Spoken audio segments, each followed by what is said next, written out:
Irie. That's Jamaican, I guess, for chill, baby. Chill, baby, chill. Yeah, I got choked up a little bit earlier. Um, uh, gonna do a little thing, not a little thing called love, but I don't think I've done Bob Marley before. Anything with Bob in it, I'm not sure I've done it. I might have. Uh, if I did, I don't recall.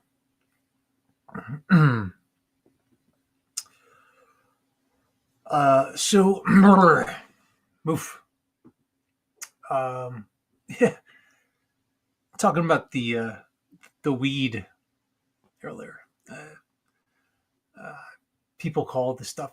I heard something about D8 and D this and strain that, strain this, strain the weed. It's ridiculous. But yeah, weed can have many. Uh, can add an essence of healing, or it can make you violently ill. I've had some ones that make you make me personally. I'm like, why would they sell this? Yeah, in DC, if you clean out your car, make sure make sure if you have an out of state license plate and you go into DC that you take everything out of your car except for your license and your registration. Because if you get pulled over by a DC cop, yeah, you're never leaving the arena of DC. But yeah, they got the legal weed there, or lawful. I guess it's lawful. They sell it in shops, regulated, somewhat or another, not like fully, I guess, regulated. I'm not sure how it works, but you go into a shop there, don't have your hood over your head. They want to see your full face, that you're not like a gangsta. So you go up in, uh, and the most polite people in the entire world.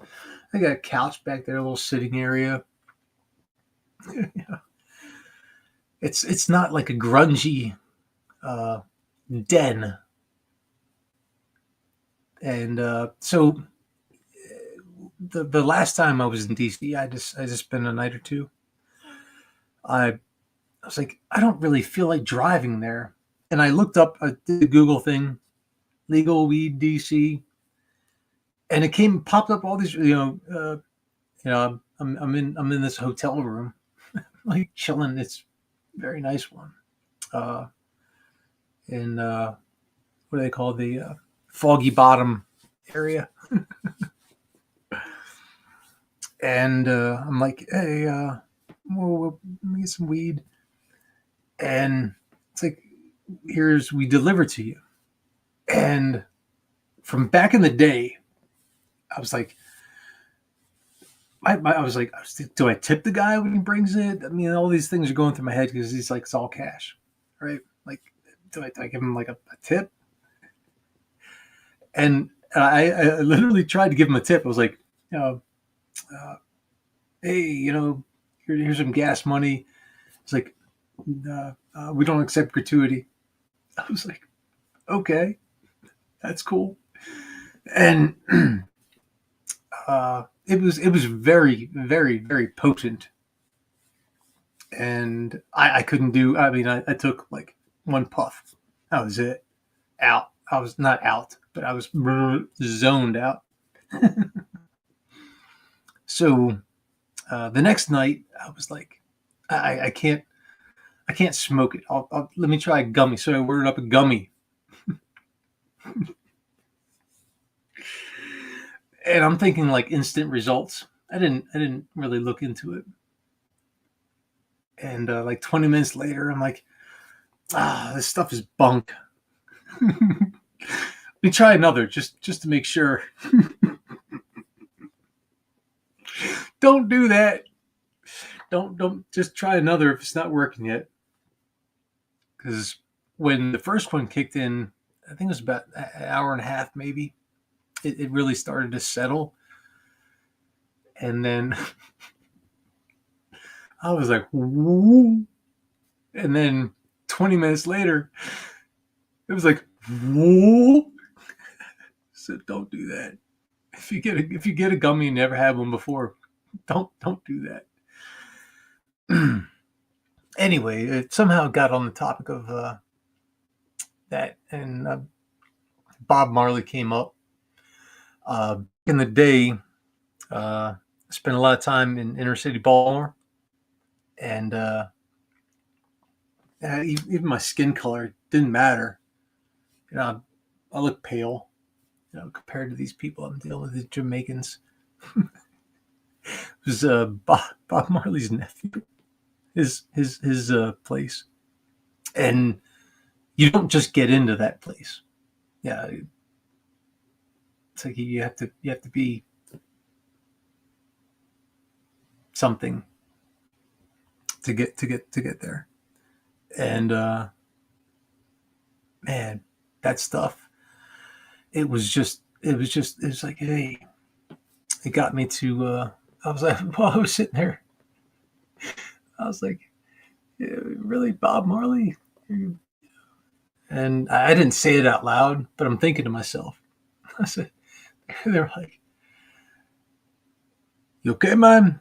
I was like, hey, don't worry about a thing.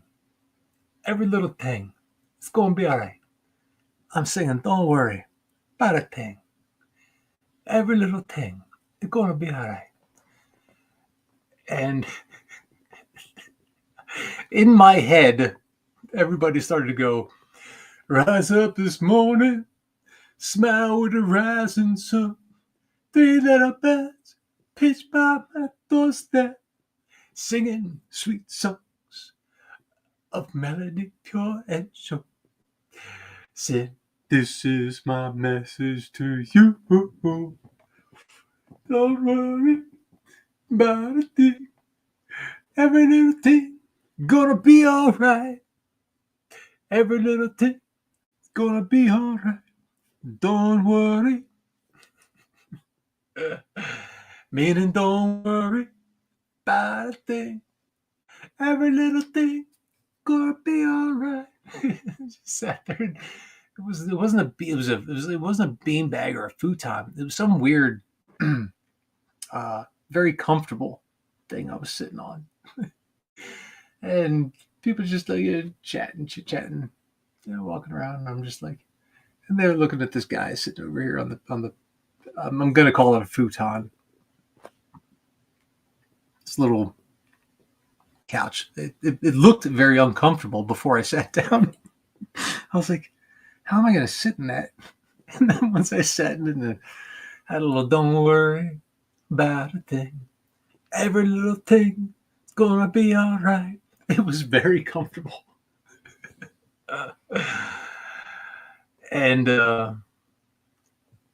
since then, I've been keeping birds. Right now, I got chickens. Got a coop. My back window houses the coop, so I literally have 3 little birds outside my window, singing melodies pure and true, singing, "This is my message to you." They tap on my window and stuff. They wake me up in the morning. No rooster, just the hens, just the ones that give me the eggs. I feed them like, and then when I give them the food and stuff like that, they say thank you. They're like, I'm like, you're welcome. And then they give the egg, and I come up and say, thank you, and they're like, you're welcome. There's a guinea pig in there that raised my chickens. Happy. This big fat guinea pig. She raised the chickens. And people are like, oh, you can't keep a guinea pig with chickens. I'm like, well, that's their mom. You know, people don't get it because that little pig, she don't worry about a thing because every little thing is gonna be all right. And when I wake up in the morning and they sing that song, they say, "This is my message to you.